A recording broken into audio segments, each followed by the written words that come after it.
Commander Jake Morrison wiped the sweat from his forehead as he stepped out of the transport shuttle onto the burning sand of Zarian 7. The desert planet stretched endlessly in all directions, its orange and red dunes shifting constantly under the twin suns that blazed overhead. The heat hit him like a physical wall, even through his protective suit. Behind him, 3 alien representatives from the Galactic Coalition emerged from the shuttle with far more grace than Jake had managed. Zethka, the Valerian diplomat, stood nearly 8 feet tall with smooth blue skin that seemed to shimmer in the harsh sunlight. Her breathing apparatus covered the lower half of her face, a sleek device that hummed quietly as it processed the thin atmosphere. Jake had worked with Valerians before and knew they came from a world with much denser air than humans could breathe. Quirn stepped heavily onto the sand, his rock-like body making deep impressions with each step.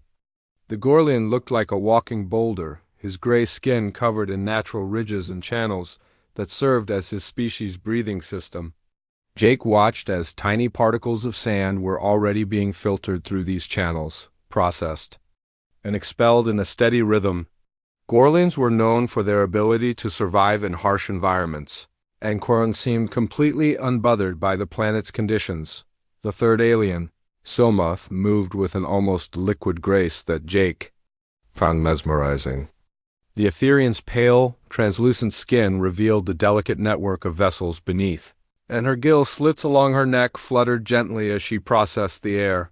She was the most fragile-looking of the group, but Jake knew better than to underestimate any species that had achieved interstellar travel. "The readings are worse than expected," Zethka said, her voice filtered through her breathing device. "The atmospheric composition shows higher levels of particulate matter than our initial surveys indicated." Jake checked his own equipment. A simple breathing mask and basic environmental suit that looked primitive compared to his companion's gear. The Coalition had offered him advanced Valerian breathing apparatus, but he had politely declined. He trusted equipment he understood, and could repair if needed. "How far to the ruins?" Jake asked, consulting his handheld scanner.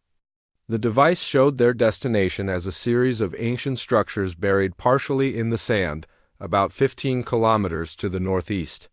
"Approximately 4 hours of walking at standard pace," Quirn replied, his voice rumbling like distant thunder. "The archaeological team reported significant discoveries in the lower chambers. Pre-warp civilization artifacts that could reshape our understanding of this sector's history." Jake nodded and began checking their supplies one final time. Each team member carried water, emergency rations, and communication equipment. The aliens had brought additional scientific instruments, while Jake carried basic survival gear that his military training had taught him never to leave behind. A knife, rope, emergency beacon, and various small tools that might prove useful. Silmuth moved closer to Jake, her large eyes reflecting curiosity. "Commander Morrison, your species' approach to environmental protection is quite different from ours. Are you certain your equipment will be sufficient?" Jake smiled under his mask. "We've learned to adapt to whatever environment we find ourselves in. Sometimes the simplest solutions work best." The group began their trek across the desert, with Jake taking point as mission commander. The sand shifted constantly beneath their feet, making each step an effort. The twin suns beat down mercilessly, and Jake could feel his suit's cooling system working overtime to keep his body temperature stable. As they walked, Jake observed how each alien species dealt with the harsh environment. Zethka's advanced suit regulated her temperature and breathing automatically, sensors constantly adjusting to maintain optimal conditions. Quirn seemed almost immune to the heat, his rock-like exterior serving as natural armor against the elements. Silmuth's delicate appearance was deceiving. Her species had evolved sophisticated internal systems that allowed them to thrive in environments that would kill most other life forms. They had been walking for about an hour when Jake noticed the first signs of trouble. The wind was picking up, and the sand was beginning to swirl in patterns that his desert training had taught him to recognize. He stopped and pulled out his weather scanner, frowning at the readings. "We might have a problem," Jake announced, causing the 3 aliens to gather around him. There's a major weather system developing to the west. The atmospheric pressure is dropping fast. Zethka consulted her own instruments, her blue skin darkening with concern. The readings confirm your assessment. This appears to be the formation of a significant sandstorm system? Quern rumbled thoughtfully. Our mission parameters did not include severe weather warnings. The Planetary Weather Service indicated stable conditions for the next 72 hours. Jake studied the horizon, where he could now see a dark line forming against the orange sky. His military experience had taught him to trust his instincts over official reports, and every instinct was telling him they were in danger. The wind was increasing in intensity, and the sand was beginning to sting even through his protective gear. How severe are these storms typically? Silmoth asked, her gill slits fluttering nervously. On Zarian 7, they can be deadly, Jake replied honestly. The sand particles are incredibly fine, and the winds can reach speeds that will tear equipment apart. We need to reach shelter before it hits. The group increased their pace, but Jake could see that the storm was moving faster than they were. The dark wall on the horizon was growing larger, and the wind was now howling across the dunes with increasing fury. Sand was beginning to fill the air, creating a haze that reduced visibility. How much further to the ruins? Jake called over the growing wind noise. Approximately 10 kilometers, Zethka replied, her breathing apparatus starting to emit warning sounds as sand particles began to clog its filters. Jake made a quick calculation and realized they would never make it in time. The storm would overtake them long before they reached the safety of the ancient structures. He looked at his 3 alien companions, each trusting in their advanced technology to protect them, and felt a growing sense of responsibility for their survival. The wind was now strong enough to push them off course, and Jake had to lean into it to maintain his footing. Sand was everywhere, getting into every crack and crevice of their equipment. In the distance, the approaching storm looked like a wall of darkness racing across the desert toward them. We need to prepare for emergency shelter, Jake announced, his voice barely audible over the howling wind. This storm is going to hit us whether we want it to or not. The sandstorm hit them like a freight train made of wind and razor-sharp particles. Jake felt the impact knock him backward as the wall of sand engulfed their small group. Within seconds, the world around them disappeared into a swirling brown nightmare where visibility dropped to less than 3 feet. The howling wind was so loud that Jake had to shout to be heard even by someone standing right next to him. "Stay together," Jake yelled, grabbing Silmoth's arm as she stumbled in the sudden chaos. The delicate Etherean was being pushed around by the wind like a leaf, her lightweight body no match for the storm's fury. "Form a chain, hold on to each other." The 4 team members linked arms, with Jake at the front trying to lead them toward what he hoped was still the direction of the ruins. The sand was everywhere now, finding its way into every opening in their suits and equipment. Jake could taste it through his breathing mask, gritty and metallic on his tongue. Zethka's breathing apparatus began emitting increasingly urgent warning sounds. The sleek device that had seemed so advanced just hours ago was now struggling against the onslaught of microscopic particles. Jake could see red warning lights flashing on her chest display as her suit systems tried desperately to filter the contaminated air. "The filtration system is overloading," Zethka gasped, her voice strained even through the device's speakers. "The particles are too fine and too numerous. The cleaning cycles cannot keep up with the infiltration rate." Jake looked back at her with concern.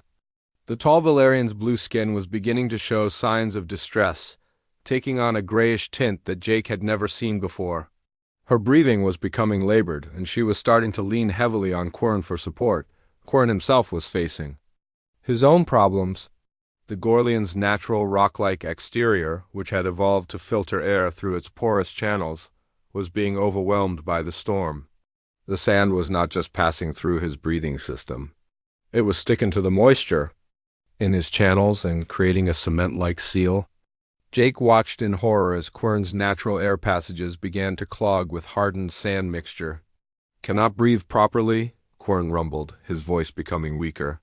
The particles are binding with my natural filters. They are creating blockages that my system cannot clear. Somoth was perhaps suffering the most. Her delicate gill slits, designed to process clean air with precision, were being torn and irritated by the abrasive sand particles.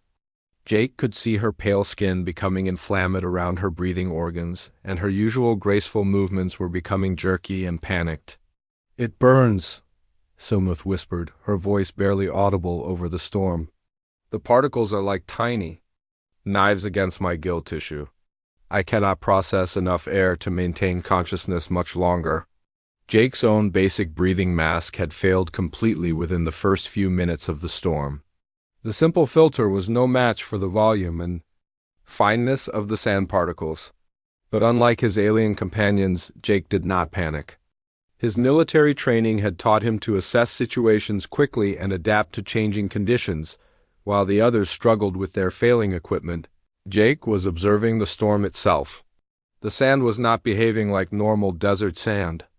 Through his stinging eyes, he could see that the particles seemed to be actively seeking out openings and crevices.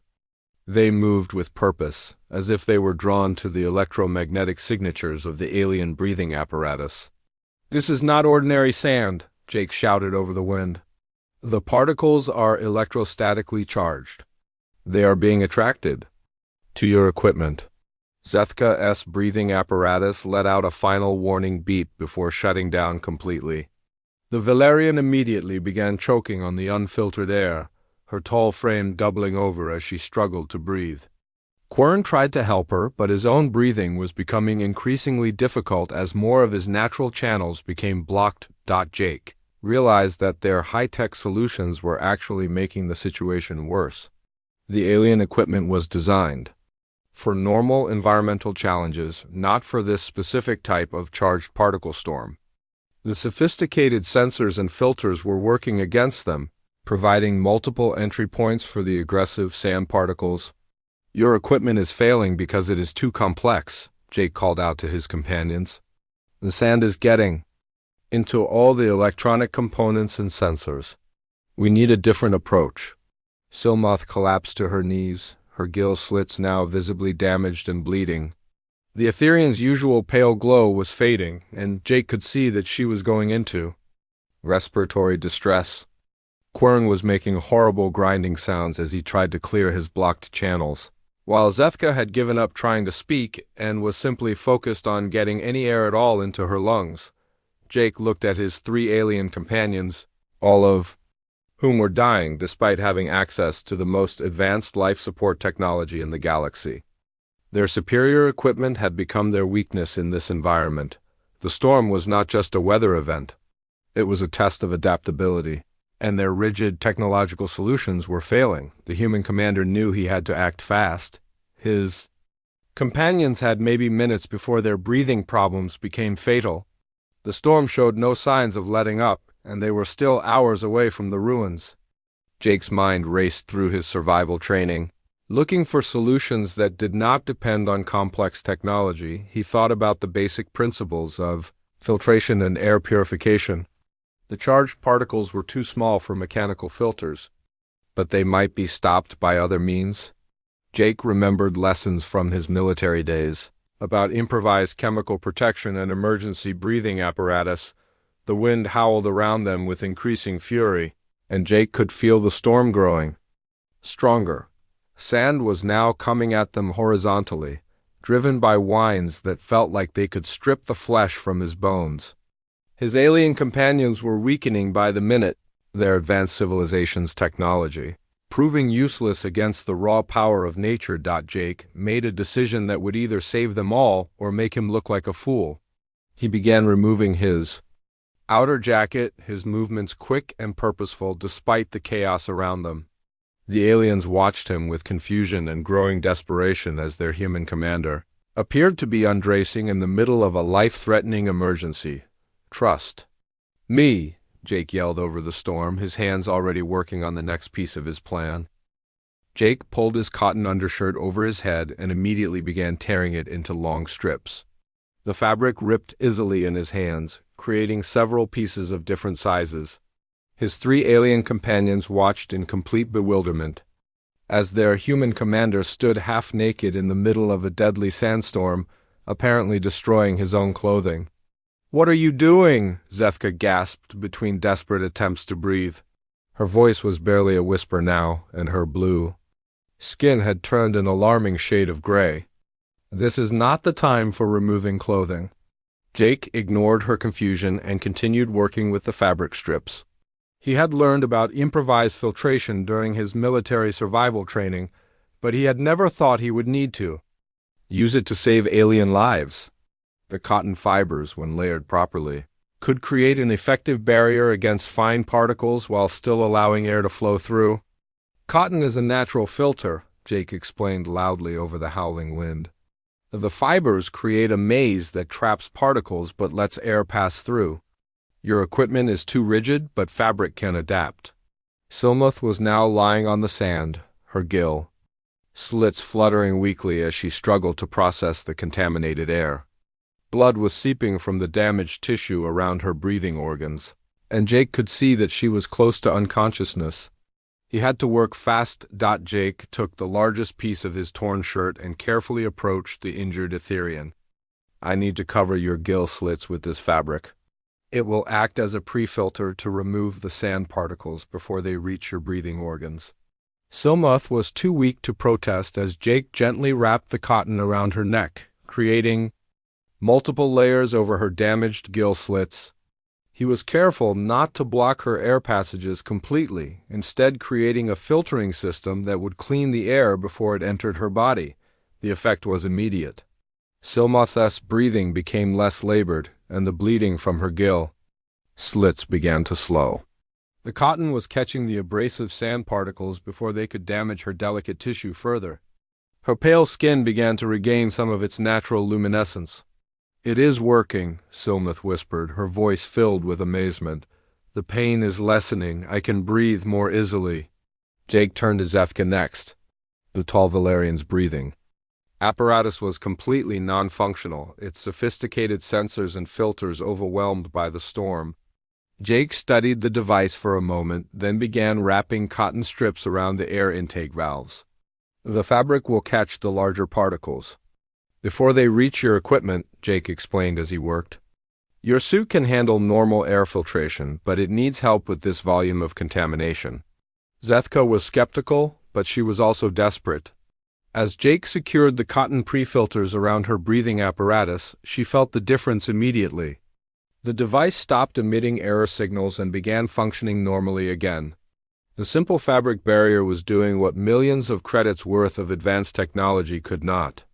"This is remarkable," Zethka said, her voice stronger now that she could breathe properly. "Such a simple solution, yet it is more effective than our most advanced systems." Quern presented the biggest challenge. The Gorlian's natural breathing system was completely clogged with hardened sand and moisture mixture. Jake realized that simply adding a filter would not be enough. He needed to help clear the blocked channels first. "I need you to try to blow out through your channels as hard as you can," Jake instructed the rock-like alien. "Try to force the blockages out while I create a face covering that will prevent new particles from entering." Quern nodded and began the difficult process of clearing his breathing passages. Jake worked quickly to create a facial covering from the remaining cotton strips, designing it to work with the Gorlian's natural breathing patterns rather than against them. The process was slow and painful for Quern, but gradually his natural channels began to clear. Jake positioned the cotton covering over the alien's face, creating a barrier that would catch particles before they could enter his breathing system. The fabric was porous enough to allow airflow, but dense enough to trap the fine sand. "The blockages are clearing," Quern rumbled, his voice regaining its usual strength. "Your fabric barrier is preventing new particles from entering my system. My natural filters can handle the remaining contamination." Jake stepped back and surveyed his work. All three of his alien companions were now breathing more easily, their lives saved by strips of cotton underwear. The irony was not lost on him that the most advanced species in the galaxy had been rescued by one of humanity's most basic materials. The storm continued to rage around them, But the immediate crisis was over. Jake's improvised filters were working better than any of the high-tech equipment they had brought. The cotton adapted to each alien's unique breathing requirements, something that rigid technological solutions could not do. "I do not understand how this is possible," Zethka said, examining the cotton wrapped around her breathing apparatus. "Our scientists spent decades developing these filtration systems. How can simple fabric be more effective?" Jake smiled, though. The expression was hidden behind his own improvised mask. "Sometimes the best solutions are the simplest ones. Your equipment was designed for predictable conditions, but nature does not always follow predictions. Fabric can adapt to changing conditions in ways that rigid technology cannot." Silmuth sat up slowly, her gill slits now protected by layers of cotton. "Your species approaches problems differently than ours? We seek to control our environment through technology, but you adapt yourselves to the environment instead." "Both approaches have their place," Jake replied diplomatically.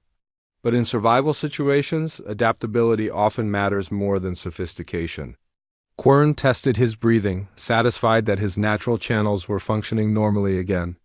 "The human solution works with our biology rather than trying to replace it. This is a concept our people should study." Jake looked around at the storm that was still raging with full fury. They had solved the immediate breathing crisis, but they were still trapped in the middle of a deadly sandstorm with hours to go before it would pass. The cotton filters had bought them time, but they would need more than just breathable air to survive the night. "We are not safe yet," Jake warned his companions. "The storm is still growing stronger, and we need to find shelter. But now at least we can breathe while we look for it." The 14 members huddled together, their improvised breathing protection allowing them to plan their next move. Jake's simple solution had saved their lives, but the real test of human ingenuity was just beginning. With the breathing crisis temporarily solved, Jake knew they still faced a deadly situation. The storm was growing stronger by the minute, and the wind was now carrying sand with such force that it felt like being hit by thousands of tiny bullets. They needed shelter, and they needed it fast. Jake looked around at his 3 alien companions, all of whom were now breathing more easily thanks to their cotton face coverings. But he could see that they were still struggling with the other challenges the storm presented. The wind was so strong that Silmuth could barely stay on her feet, and even Quern's massive frame was being pushed around by the gusts. "We need to move," Jake shouted over the howling wind. "Standing here will get us killed even if we can breathe." Jake began removing his socks, much to the continued bewilderment of his alien companions. The thick cotton socks were another resource that could be put to better use than keeping his feet warm. He quickly turned one sock inside out and began wrapping it around his handheld scanner to protect it from the sand. "Your equipment is getting damaged by the particles," Jake explained to the others as he worked. "We need to protect what we have left if we want to survive this." Zethka understood immediately and began following Jake's example, using pieces of her own clothing to create protective coverings for their remaining functional equipment. The Valerian's scientific training allowed her to quickly grasp the principle behind Jake's actions. The fabric creates a barrier that allows the equipment to function while preventing particle infiltration. Zethka observed, wrapping her communication device in a strip of material from her outer garment. Jake nodded and continued working. He used his other sock to create additional face protection for himself, then began looking around for any natural shelter they could use. The desert landscape offered few options, but his military training had taught him to look for advantages in even the most hostile environments. "There," Jake pointed to a shallow depression in the sand about 50 meters away. "That dip in the ground will give us some protection from the wind." The group began moving toward the depression, but the journey was incredibly difficult. The wind was now so strong that they had to lean into it at sharp angles just to stay upright. Sand was being driven horizontally through the air, creating a sand-blasting effect that threatened to strip away their remaining protective gear.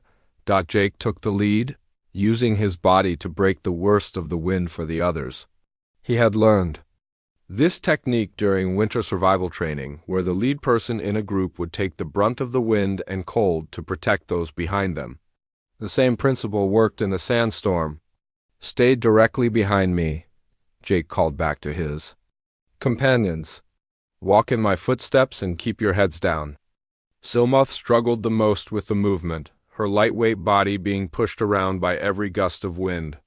Jake quickly realized that they needed to modify their approach. He stopped and began removing his belt, which was made of strong nylon. "Webbing. We need to stay connected," Jake explained as he began fashioning a safety line from his belt and some rope from his emergency kit. "If anyone gets separated in this storm, we will never find them again." Jake created a simple but effective system where each team member was connected to the others by the improvised rope line. This allowed them to move as a unit while ensuring that no one would be lost in the chaos of the storm. The system worked perfectly. With Jake leading and the others following in his wind shadow, they made steady progress toward the depression. The rope line kept them together even when visibility dropped to almost zero, and Jake's technique of using his body to break the wind made the journey possible for his more fragile companions. When they finally reached the depression, Jake immediately began assessing their options for creating shelter. The natural dip in the ground provided some protection from the wind, but it was not enough to ensure their survival through the long night ahead. "We need to build a shelter," Jake announced, his voice barely audible over the continuing storm. "Use everything we have." Jake began organizing their resources like a military commander preparing for battle. He had each team member contribute equipment and materials that could be used in construction. Zethka's scientific instruments had sturdy cases that could serve as structural elements. Quern's massive strength would be needed to anchor everything against the wind. "Silmoth, your suit has flexible tubing that we can use to create a frame," Jake directed. "Quern, I need you to use your strength to dig out this depression and make it deeper. Zethka, help me figure out how to connect all these pieces together." The three aliens followed Jake's instructions without question. They had seen his simple solutions work when their advanced technology had failed, and they trusted his judgment completely. A human had already saved their lives once. They were willing to follow his lead again. Jake showed them how to create a low-profile shelter that would present minimal resistance to the wind, while providing maximum protection for the occupants. He used principles he had learned in desert survival training, combined with engineering concepts that could be applied with their limited resources. The shelter took shape slowly but steadily. Jake used his rope and belt to create a framework, then showed the others how to stretch their remaining clothing and equipment coverings over the frame to create walls. The design was simple but effective, using the natural depression in the ground as a foundation. "The key is to make it low and streamlined," Jake explained as they worked. "We want the wind to flow over us, not into us." Quern's strength proved invaluable in anchoring the shelter against the powerful winds. The Gorlian could hold structural elements in place while the others secured them, and his natural resistance to the sandblasting effect of the storm made him the ideal heavy laborer. Zethka's scientific mind quickly grasped the engineering principles behind Jake's design. She began suggesting improvements based on her understanding of aerodynamics and structural mechanics. Her input helped make the shelter more efficient and stable. Silmoth, despite her fragile appearance, proved to be excellent at the detail work required to seal gaps and create a weatherproof barrier. Her delicate fingers could work with small components that the others might have trouble handling. As they worked together, Jake realized that they were no longer just a human commander and three alien subordinates. They had become a true team, each contributing their unique strengths to their collective survival. The storm that had threatened to kill them was instead forging them into something stronger. The storm raged for 12 long hours, but their improvised shelter held strong against the brutal winds. Jake spent the night checking on his companions, adjusting their cotton-breathing filters as needed and monitoring the structural integrity of their makeshift refuge. The simple design had worked perfectly, allowing the wind to flow over them while keeping the deadly sand particles outside. When the first rays of dawn finally broke through the clearing air, Jake was the first to emerge from the shelter. The desert around them looked completely different, with new dunes formed overnight and the landscape reshaped by the powerful storm.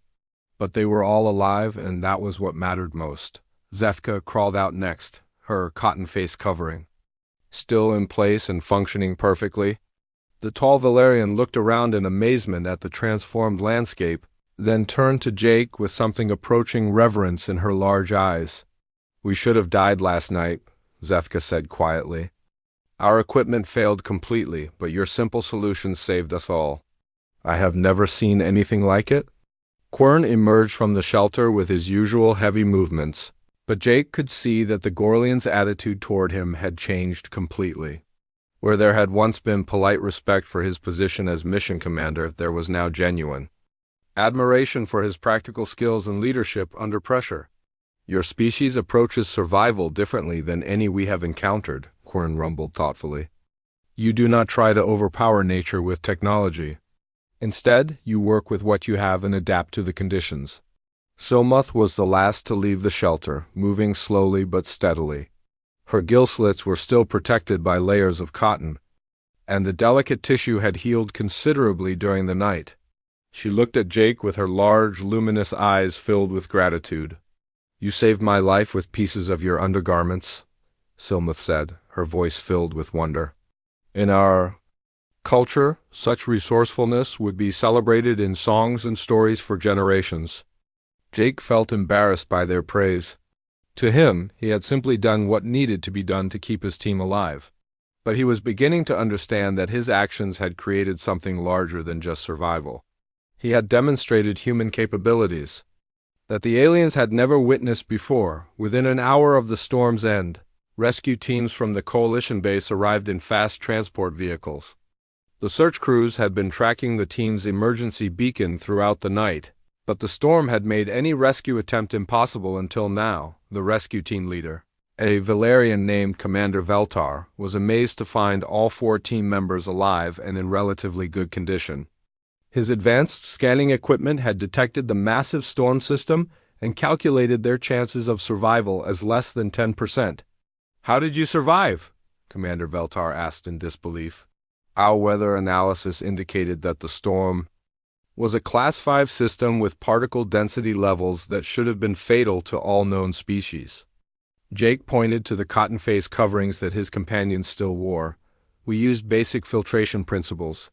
Cotton fabric can trap particles while allowing airflow.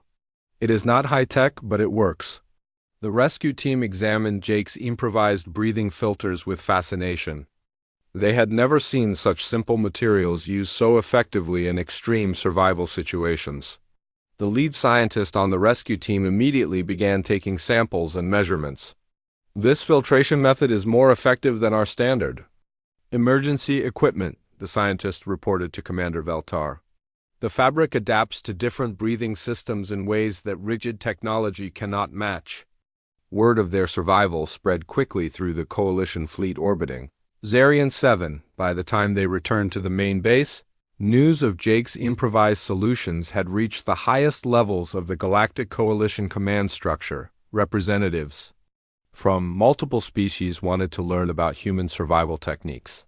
Zethka immediately sent a detailed report to the Valerian High Council describing Jake's actions during the crisis. Her account focused not just on the technical aspects of his solutions, but on his calm leadership and ability to think creatively under extreme pressure. Commander Morrison demonstrated that advanced technology is not always the answer to survival challenges, Zethka wrote in her report. His ability to improvise effective solutions using basic materials suggests that human survival instincts could be valuable assets for Coalition operations in unknown environments. Quern's report to the Gorlian Assembly emphasized Jake's practical wisdom and his understanding of how to work with natural systems rather than against them. The rock-like alien had been particularly impressed by Jake's ability to adapt his solutions to work with each species' unique biology. "The human did not try to impose a single solution on all of us," Quern reported. "Instead, he understood our different needs and created customized approaches that worked with our natural abilities." This flexibility could revolutionize our approach to multi-species operations. Silmoth's account to the Etherian Council focused on Jake's leadership style and his ability to maintain team cohesion during the crisis. Her people valued harmony and cooperation above all else, and she had been deeply impressed by Jake's inclusive approach to problem-solving. Commander Morrison never acted as though his solutions were superior to our technology, Silmoth wrote. He simply offered alternatives when our equipment failed. His humility and respect for our contributions made it easy to trust his judgment and follow his lead. Within days of their return, Jake received an official invitation from the Galactic Coalition High Command to establish a new training program. The program would teach alien species human survival techniques and demonstrate how low-tech solutions could complement advanced technology in extreme situations. Jake accepted the invitation and began developing a curriculum that would share human survival wisdom with the galaxy's most advanced civilizations. His first class included representatives from 12 different species, all eager to learn the principles behind his improvised filtration system.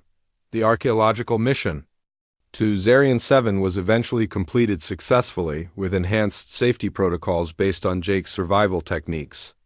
But the real discovery was not in the ancient ruins they had been sent to explore. The true find was the recognition that human adaptability and practical problem-solving could be valuable assets in an increasingly complex galaxy. Jake's cotton mask solution became standard emergency equipment on Coalition vessels, and his name became synonymous with innovative survival thinking throughout known space. But he never forgot the lesson of that terrible night in the Sandstorm. Sometimes the simplest solutions are the most effective, and the best technology is the one that actually works when you need it most.